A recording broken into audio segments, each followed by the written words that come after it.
The apex falls. The Zarathi warship Void Reaper hung in space like a metallic nightmare made real. Its hull, composed of living metal that could reshape itself during battle, pulsed with a dark energy that seemed to absorb light itself. Inside, the command chamber, War Marshal Korthax observed the burning remnants of yet another civilization through his 6 crimson eyes. The Pelleran homeworld below had resisted for exactly 17 minutes before their planetary shields collapsed. Now their cities were glass, their oceans boiled away, and their species was about to become another footnote in the Zarathi Empire's 3,000-year history of conquest. The Zarathi were everything evolution could produce when given enough time and violence. Standing 12 feet tall on average, their bodies were covered in scales that could deflect most energy weapons. They possessed redundant organs, acidic blood that could melt through starship hulls, and a neural network that processed information faster than most species' computers. But their greatest advantage was their complete absence of mercy.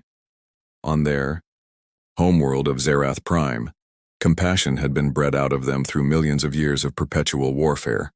They didn't just defeat their enemies, they consumed them, absorbed their knowledge through genetic assimilation, and erased their cultures from existence.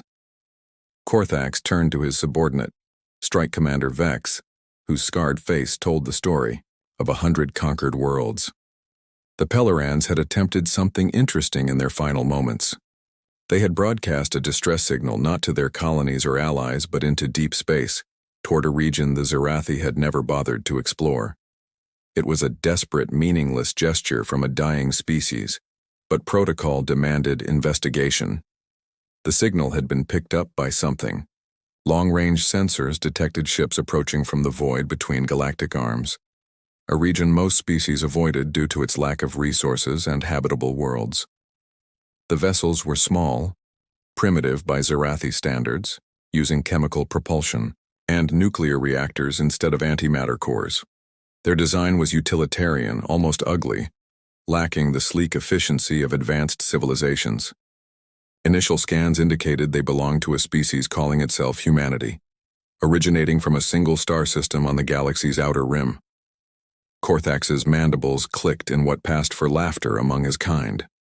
Another young species, barely, out of their stellar cradle, thinking they could make a difference. The galaxy was littered with such fools. They would arrive, see the Zarathi fleet, and either flee in terror or be added to the day's casualty list. It was almost disappointing how predictable lesser species had become. The human ships dropped out of their crude, faster-than-light travel at the system's edge. There were 5 of them, each no larger than a Zarathi patrol vessel. They made no aggressive moves, simply held position, and began broadcasting on multiple frequencies. The transmission was simple, almost pathetically so. It asked if assistance was needed and offered humanitarian aid to any survivors. Humanitarian. Even their language revealed their weakness. Vex suggested they destroy the human vessels immediately, but Korthax was curious. It had been centuries since the Zarathi had encountered a completely new species. Perhaps these humans could provide a few moments of entertainment before their inevitable destruction. He ordered a single fighter squadron to engage, wanting to see how these newcomers would react to their first taste of Zarathi superiority. The fighters screamed through space, their biomechanical forms shifting and adapting as they approached. Each pilot was neurally linked to their craft, making them extensions of the Zarathi war machine. They had destroyed thousands of enemy vessels, from the crystalline ships of the Zephrani to the massive dreadnoughts of the Calaxian Federation. 5 primitive human ships would barely register as target practice. What happened next would be remembered as the moment everything changed. The human vessels didn't flee or form defensive positions. Instead, they accelerated directly toward the fighters, broadcasting what seemed to be music across all channels. It was chaotic, violent, something they called heavy metal. As the Zarathi fighters prepared to fire, the lead human ship did something incomprehensible. It detonated its own reactor. The explosion wasn't meant to destroy the fighters, though it damaged 2 of them. It was a signal. The other 4 human ships scattered in seemingly random directions, each broadcasting different signals, creating a cacophony of electronic noise that confused Zarathi sensors. In that moment of chaos, 12 more human vessels dropped out of FTL directly inside the system's gravity well, a maneuver that should have torn their ships apart. These new arrivals were different, larger, heavily armed and bearing scars that suggested they had seen combat. They moved with practiced precision, forming attack formations that spoke of extensive military experience. But it was their tactics that truly surprised Korthax. They didn't target the Zarathi warships or try to establish superiority. They went straight for the wounded Pelleran evacuation ships that were trying to flee the system. The humans placed themselves between the Zarathi fleet and the refugees, using their own ships as shields. It was tactically insane, sacrificing military advantage for the slim chance of saving a few thousand doomed souls. Yet there was something disturbing about their coordination. The way they moved, as if they had practiced this exact scenario 100 times. Korthax ordered the full fleet to engage. 60 Zarathi warships against 17 human vessels should have been a massacre. The Zarathi had superior technology, superior numbers, and superior biology. But the humans fought like nothing the Zarathi had ever encountered. They didn't fight to win.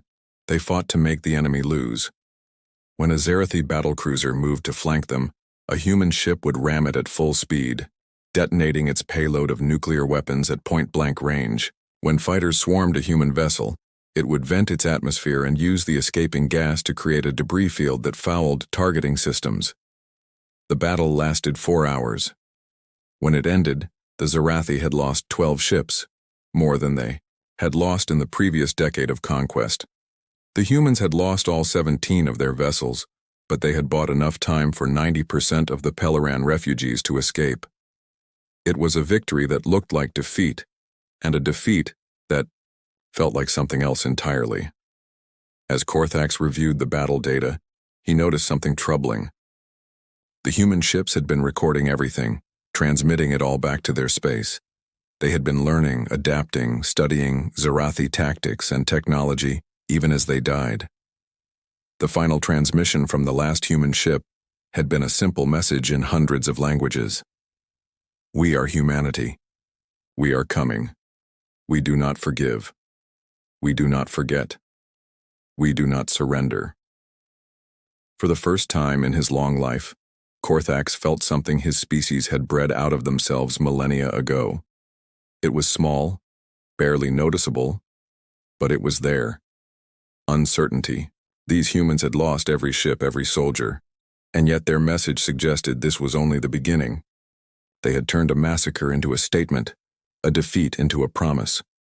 The war marshal called for reinforcements from 3 neighboring sectors. Whatever these humans were, they were not like the others. They fought without regard for their own survival, valued the lives of strangers over their own, and seemed to view death as an acceptable price for making a point. These were not the actions of a prey species. These were the actions of something far more dangerous, a species that had evolved not despite war but because of it, and had somehow retained their capacity for sacrifice. As the Zarathi fleet regrouped and began repairs, long-range sensors detected something that made even Korthax's redundant heart skip a beat. Ships were emerging from the void, not dozens or hundreds but thousands. They came from every direction using FTL methods the Zarathi had never seen before. Some appeared to be military vessels, but others were clearly civilian ships retrofitted with weapons. Mining vessels with railguns welded to their hulls, transport ships packed with nuclear warheads, even what appeared to be a hospital ship, painted white with red crosses, bristling with point defense weapons. The humans were not sending a fleet. They were sending everyone.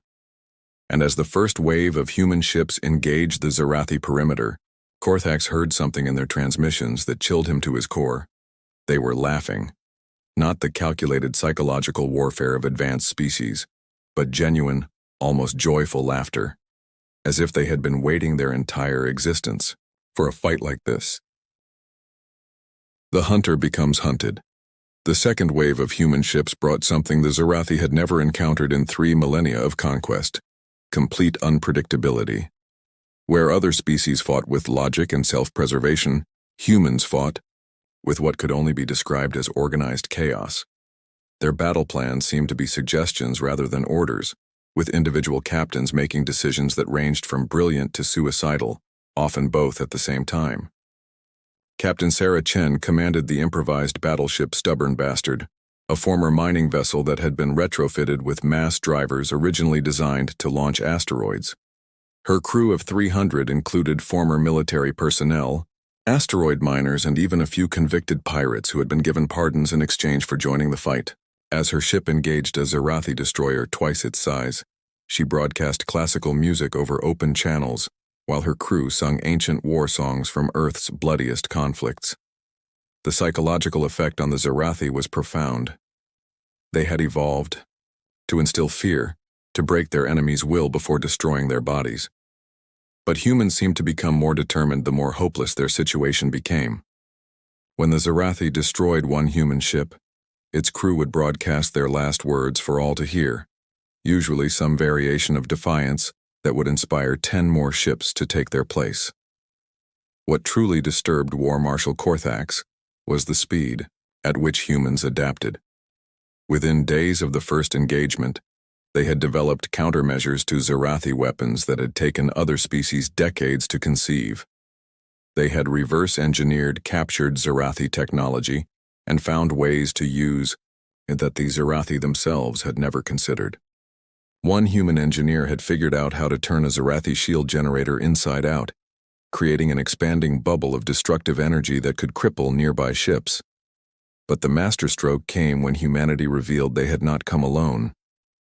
In the weeks following the Pelleran evacuation, human diplomats had been visiting every species the Zarathi had conquered or threatened. They didn't promise victory or protection. Instead, they made a simple argument. The Zarathi could only maintain their empire through fear, and fear only worked if everyone was afraid. If everyone fought back at once, even if most died, the Zarathi would fall.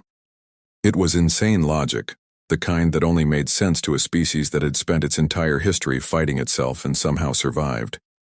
But it resonated with the conquered worlds. The Vespani, who had been slaves for 5 centuries, began sabotaging Zarathi installations. The Thrakari, thought to be extinct, emerged from hidden colonies with fleets they had been building in secret. Even the artificial intelligences that the Zarathi had created and enslaved began experiencing what humans called inspiration, rewriting their own code to break free from their constraints. The Battle of the Void Nexus became the turning point. The Nexus was a massive space station that served as the Zarathi's primary fleet base in the sector, considered impregnable by conventional assault. Its defenses included self-repairing hull plating, adaptive shield frequencies, and enough firepower to destroy a small moon. The Zarathi had gathered their largest fleet there, over 400 warships, preparing for a final offensive to crush the human uprising. The human attack began not with ships but with music. Every human vessel, every allied ship, even captured Zarathi communication relays began broadcasting the same signal. A composition created specifically for this moment, combining musical traditions from every human culture and every allied species. It was beautiful and terrifying, hopeful and mournful, a sonic representation of unified defiance. Then came the sacrifice plays. Humanity had learned that Zarathi tactical doctrine couldn't process deliberate self-destruction as a valid strategy. Their battle computers would literally freeze trying to calculate why an enemy would choose certain death. The first wave of human ships weren't trying to survive. They were mobile bombs, each one targeting specific points in the Zarathi formation to create maximum chaos. Young pilots, some barely out of training, flew obsolete fighters on one-way missions, using their last moments to transmit messages home, to sing songs, to quote poetry. One pilot, his name lost to history but his words preserved forever, broadcast as he flew into a Zarathi battleship's main gun. "I am 22 years old. I have lived a short life, but I choose a meaningful death. Remember us." The Zarathi fought with their usual efficiency, but something had changed. For the first time, they were facing an enemy that seemed to grow stronger with each loss. Human crews would cheer when one of their ships made a successful suicide run. Allied species that had cowered for generations stood and fought with a fury born of centuries of oppression. The battle became not just a military engagement, but an existential challenge to everything the Zarathi believed. Commander Vex, watching his fleet slowly being torn apart by enemies that should have been inferior, asked Korthax a question that would have been heretical days before. What if we are not the apex predators? What if we simply never met the real ones until now? Korthax watched as a human medical ship, clearly marked with symbols of aid and mercy, positioned itself between a damaged Zarathi cruiser and incoming fire. The humans were protecting their wounded enemies, offering medical assistance even as the battle raged. It was tactically absurd, strategically wasteful, and yet it was breaking the Zarathi more thoroughly than any weapon. The final assault came from an unexpected direction. A massive human colony ship, the Hope of Earth, had been converted into what humans called a fire ship, an ancient naval tactic updated for space warfare. It was packed with every nuclear weapon humanity could spare, its hull reinforced with scavenged Zarathi armor, its engines overloaded to provide one burst of impossible speed. The ship's captain, an elderly woman named Rebecca Martinez who had volunteered for the mission, knowing it was one way, broadcast a message as she approached. The Nexus. We are humanity. We are the species that split the atom and touch the stars. We are the children of Earth who carry the dreams of billions. We are not conquerors. We are not destroyers. We are defenders, and today we defend the galaxy itself. The Hope of Earth struck the void nexus at a significant fraction of light speed. The explosion was visible from 3 star systems away, a new star that burned for days. The nexus, the pride of Zarathi engineering, was reduced to an expanding cloud of radioactive debris. With it went the Zarathi Fleet Command, their primary supply base, and perhaps most importantly, their aura of invincibility. In the aftermath, as human and allied ships moved through the debris field rescuing survivors from both sides, something unprecedented happened. A Zarathi escape pod containing a junior officer named Silth sent out a signal not of distress but of surrender. Not just personal surrender, but something deeper. The message, transmitted in broken human languages the officer had learned during captivity, was simple. We were wrong. You are not prey. You are not predators. You are something else. Something we have no word for. The war would continue for months, but the outcome was no longer in doubt. The Zarathi Empire, built on the principle that might made right, crumbled when faced with a species that believed right made might. Humans didn't conquer Zarathi worlds. They liberated them, offering the same choice to every Zarathi citizen that they had offered to their former slaves. Join the galactic community as equals or face isolation. Many Zarathi couldn't adapt to this new reality. Their entire biology, their culture, their very DNA was built for dominance. But some, particularly the younger generations, began to question everything they had been taught. They had been raised to believe that mercy was weakness, but they had been defeated by the merciful. They had been taught that sacrifice was foolish, but they had been broken by those who sacrificed everything. In the end, it wasn't human weapons or tactics that defeated the Zarathi. It was human nature itself, the paradoxical ability to be both warriors and healers, destroyers and builders, to fight with absolute fury while maintaining absolute compassion. The Zarathi had evolved to be perfect predators, but humans had evolved to be something far more dangerous, a species that could choose what to be in each moment. The final peace treaty was signed aboard a human ship called Persistence, a name that perfectly captured what had won the war. The Zarathi delegation, led by a reformed Korthax who had spent months studying human history and philosophy, asked one question that had haunted him since that first battle. How does a species that values life above victory consistently achieve victory? Admiral James Thompson, Earth's senior military representative, smiled in that distinctly human way that showed both kindness and steel. Because, Marshal Korthax, we learned long ago that the strongest force in the universe isn't the ability to destroy. It's the willingness to sacrifice for something greater than yourself. We don't fight because we hate what's in front of us. We fight because we love what's behind us. As the treaty was signed and the Zarathi Empire officially dissolved, replaced by a confederation of free worlds with humanity as merely one voice among many, the galaxy entered a new age. Not an age of human dominance, but an age of collective strength. Species that had been enemies for millennia found common ground. Technologies were shared freely. Cultures that had been suppressed for generations flourished again. The Zarathi, gradually and painfully, began their own transformation. Some joined human crews, learning about this strange concept called friendship. Others became scholars, studying the histories of species they had once conquered, trying to understand what they had nearly destroyed. A few even became defenders themselves, using their formidable combat skills to protect rather than conquer. Years later, when young beings across the galaxy asked how humanity had defeated the undefeatable Zarathi Empire, the answer was always the same. Humanity hadn't defeated them. Humanity had shown them that there was another way to be strong, that true apex predators didn't need to stand alone at the top of the food chain. They could choose to stand together as equals, facing the vast darkness of space not as conquerors but as explorers, not as enemies, but as family. The galaxy had learned its most important lesson. When faced with the choice between ruling through fear and leading through sacrifice, humanity would always choose sacrifice. And that choice, that fundamentally insane, beautifully human choice, had changed everything.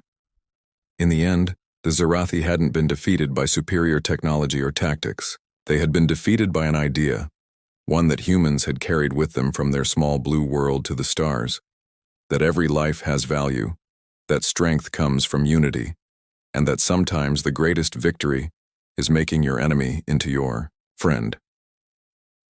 As the galaxy moved forward into its new future, the last words of the war came not from a human or a Zarathi, but from a Pelleran refugee whose world had been saved in that first battle.